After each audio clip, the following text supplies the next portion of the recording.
Welcome back. I'll be doing a 3 cup flip cup pour. So I'm going to flip and drag. So all my colours at Montmartre. You have some titanium white. I've got 2 of them. Phthalo blue, light purple, cerulean blue, pink and magenta. So I'm just going to start layering my colours. So I've just put the colours there so you can see them, but I just need to arrange the order I want them to be in. So I think I'm going to start with white, magenta, that's an opaque, that's a semi-transparent, that's an opaque. I'm not sure what the purple is, so let's put the white there. And then I will go with the dark blue, cerulean blue, and the light purple, and then back to the white. So I've got 3 cups, so I think it will be just 2 layers, but I just see, we'll see. If I've got a little bit left, you know, I don't have to use it all. I can always use the paints on a smaller canvas. So I mixed my paints 1-to-1 with my pouring medium. My pouring medium is PVA glue, water, 70% PVA glue, 30% water. And I said I mixed them 1-to-1 my paint. So I put 50 grams of pouring medium and 50 grams of paint in each cup. I had to thin with a bit of water, a splash of water, the light purple. It was quite thick, so I had to add some water, but the rest was just fine to have the consistency that I like.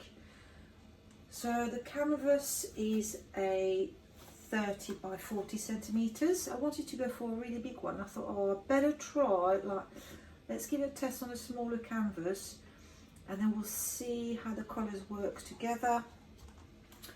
And then now I've got my proportions, you know, written down, etc. I know exactly, I can redo it, no issue. So actually, I want to show you the consistency. So it is quite thick, there's a mountain amount. And one thing I have not told you is that I added 3 drops of silicone, treadmill silicone, to each colour apart from the white. I just stirred it a little bit, you know, you don't whisk it, you don't, so that's it, yeah, 2 layers will be plenty.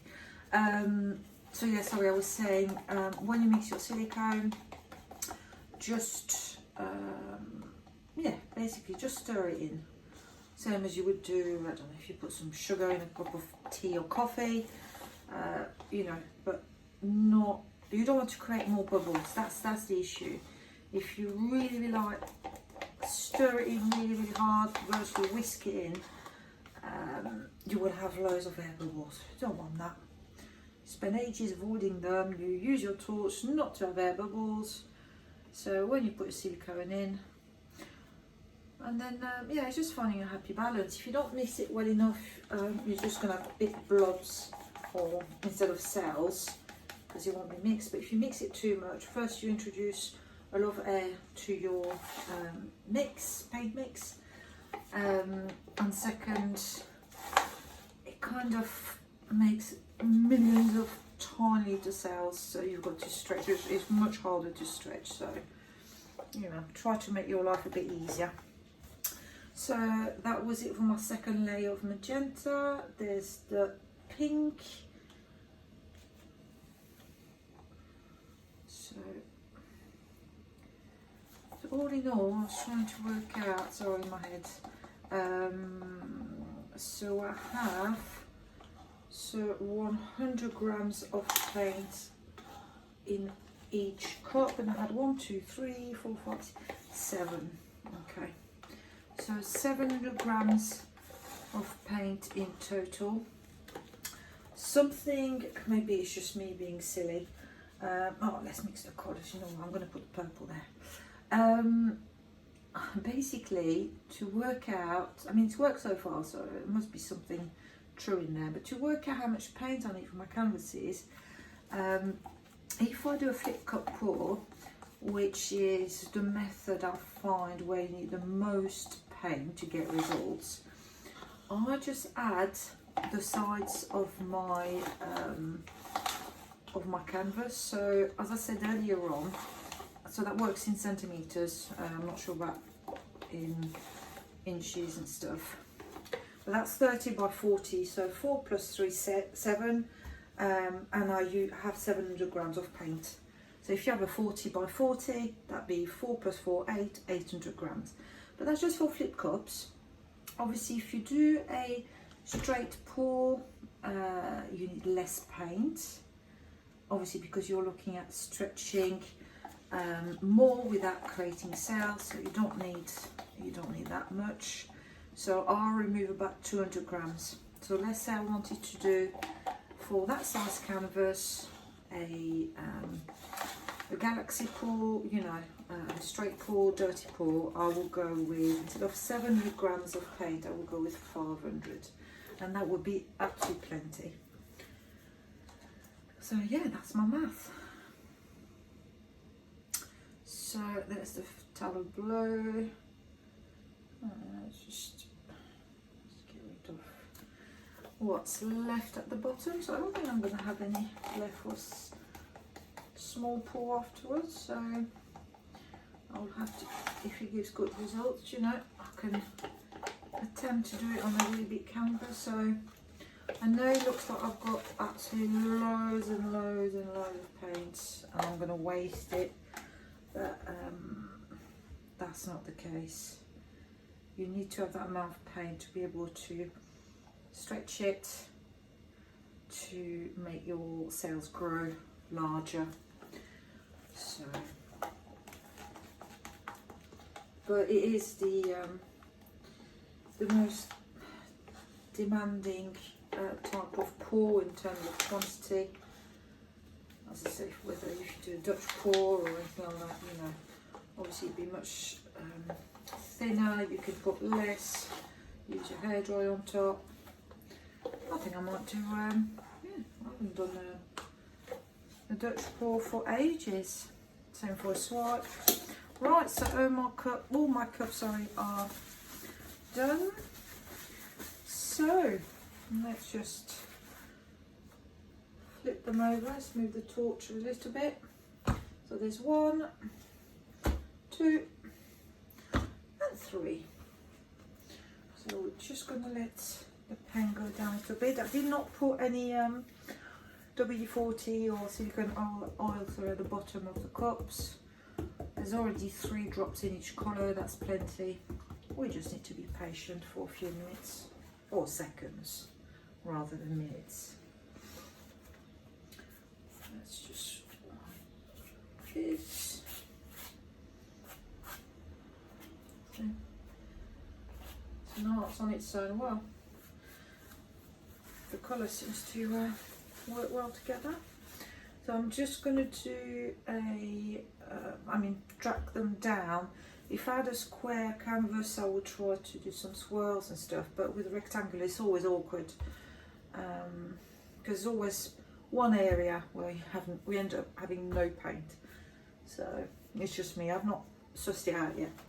Right, so let's see. Quite fast. I'm going to go back in the middle. Let's look after the corners and edges. And then if we've got a bit of paint left, if we need it, we can always use it again, but there's plenty there. So yeah, you do think that you have to add too much paint, but look, 1/3 of the canvas, nice and thick to make the cells pop up with the heat and the silicone, and that is what you need. So just save that, I may need it for a corner. And the last one, nice and fast.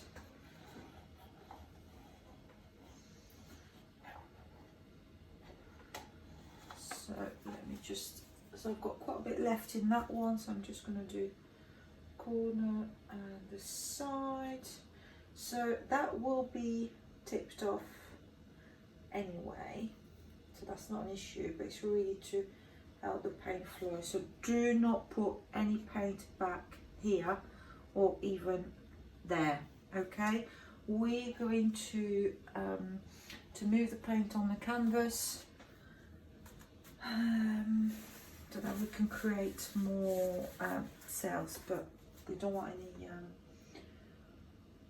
any stripe like this. Obviously what's at the bottom of your cup will become extremely stripy, so I'm not sure if you can see all the stripes there, and if you put it back in the middle, that's what you will end up with.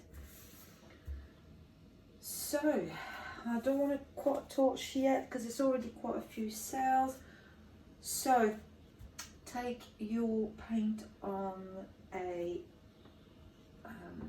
journey on a boat, and you're going to go left and right, left and right. I do have my corner catcher here, as Julie Coates calls it. That's one of the greatest tips ever. Just any piece of cardboard or, you know, anything a bit hard will do. You just fold it in two, and it allows you to catch a lot of the paint when you try to tilt it, and you don't want to actually lose it yet. So here we go. So look at this. Perfect. Right, so the other corner. So see all the stripe is from the bottom of the cups have now been pushed out or away from the canvas. So let me just, the weight of the paint is still on the top, so that's it. So that's all you need, just for two corners, because then as you work your way back towards the other side, obviously you don't need your corner catchers. So right, let me just see. Beautiful sail so far. So you know what, I might give it, I don't know if I'm going to give it a bit of a torch already or not. Decisions.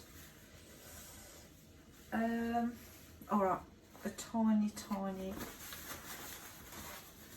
go. Just because I'm a serial poacher, I can't help it. Nice and high. If you get too close, you're gonna have too many cells coming up. So you can always add, but you can't remove, as I always say. So take your time, there's absolutely no rush, you know, you can, so left and right. So yeah, you can torch it again and again and again, but once the cells are there, basically you are stuck with them.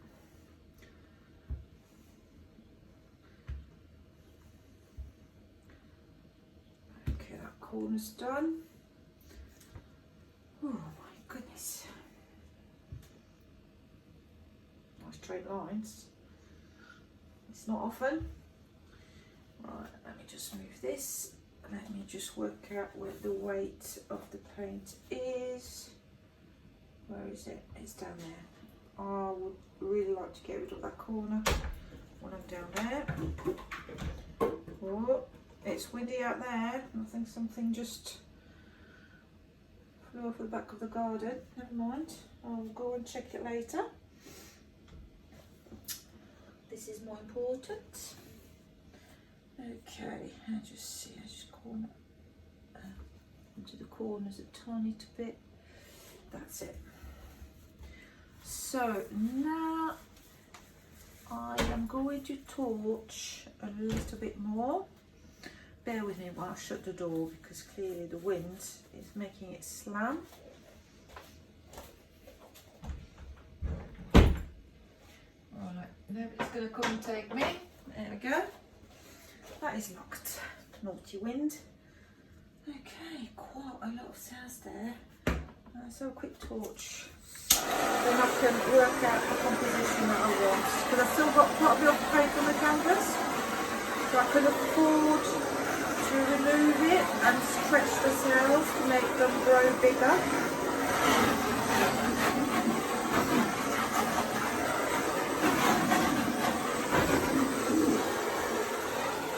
This cell there is beautiful. So you've got some white, you've got the light blue, the dark blue, some purple, some pink, the white and darker pink again. I mean, how many layers is that?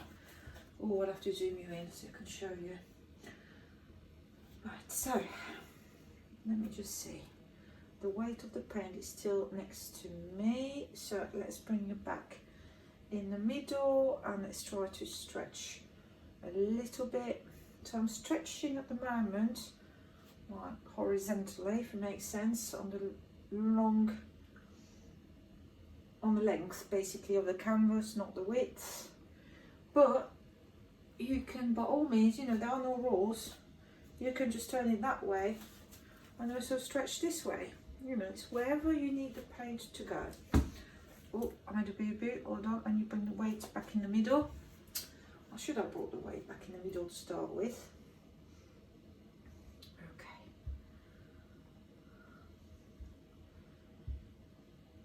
Right. We are in the middle.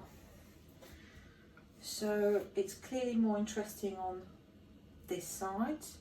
So let's try to see if I can tilt the paint towards the other side. Same thing. Going on the boat. Left and right, left and right. Still keep an eye, if you can, on the cells next to or closest to you, because you don't want to overstretch them. Okay, I think we need to get that back straight before they get really, really overstretched. That's better. Slightly reshaping the whole thing. Okay, right, so I think now is the time before I make my final decision on where to get rid of the excess paint. Let's have a good torch, see what happens, and stretch, stretch, stretch. So, let's do this. So a bit closer. I mean, that's personal taste. You do not have to get closer, it's just me. It just helps me to decide on my composition and where I can stretch my paint. Because I personally like a mix of large cells and small cells. But some people like their cells all exactly the same size. But I think having a bit of everything is interesting for the eyes. So, but that's just me. So you don't have to torture again like I've just done. You could just work with what you have and stretch until you're happy with the size of your cells, and that all your cells basically are the same. So look how much they are stretching compared to the tiny little things that I had a minute ago. Just make sure you keep moving. If you stay on one side, you will distort them because they will go, obviously they'll be stretched more, let's say on the left or on the right, and you clearly do not want that. Try, if you keep kind of your stretching balanced, you will be able to control your cells and their shapes. So now let me see, let me put it back in the frame. It's just that bit that I'm not happy with. Let me see if I can bring stuff up there with the torch and then straighten things up a little bit, and then I think I will be very happy with it. Okay, I'll just get that again. Oh, my gloves are too slippery. I will need to clean the torch. Let me just get some cloth. Okay. Shouldn't have done that. That's it.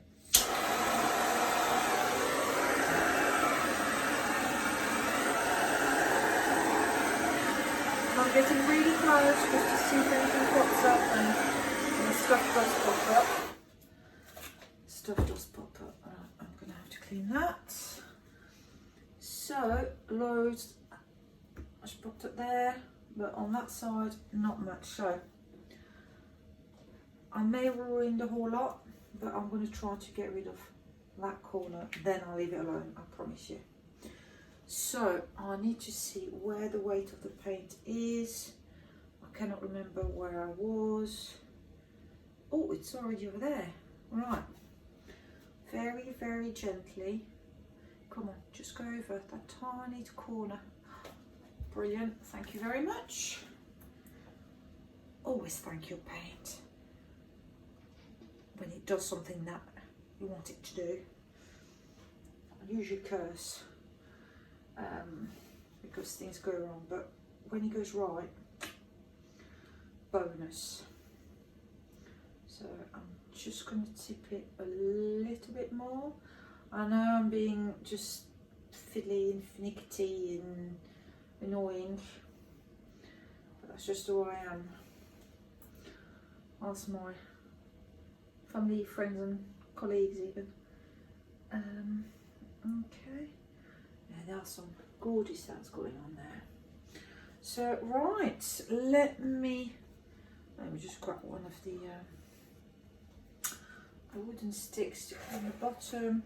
So always try to remember to wipe, or it's not really a wipe, it's scrape, that's the word, the excess paint that you've got just under, because the weight of it will kind of drag the paint that is on top of your canvas down, and you may distort some of the composition that you've just spent a long time creating with love, patience. So let me bring you in so you can have a better look. Right, so you're now nice and close. Have a look. You see they worked really well together, the colours. Got nice sails. Maybe a lot of people might say, oh, there are too many sails, but that's just how I like it. It's because that torch nice and close. But if you do not like, oh look, it's like where is it? Oh, there. Some sort of up from darker to lighter. That's lovely. Sorry, I got distracted there. Yeah, if you want to torch less and just work with the cells that you initially have on your pour, by all means go for it. That is just me. As I said, let me just turn it around so you can see the whole thing. That is just me loving the smaller cells as well and stretching them. But yeah, quite happy with that. Let me know what you think. All right, take care everybody. Thanks for watching again. Bye.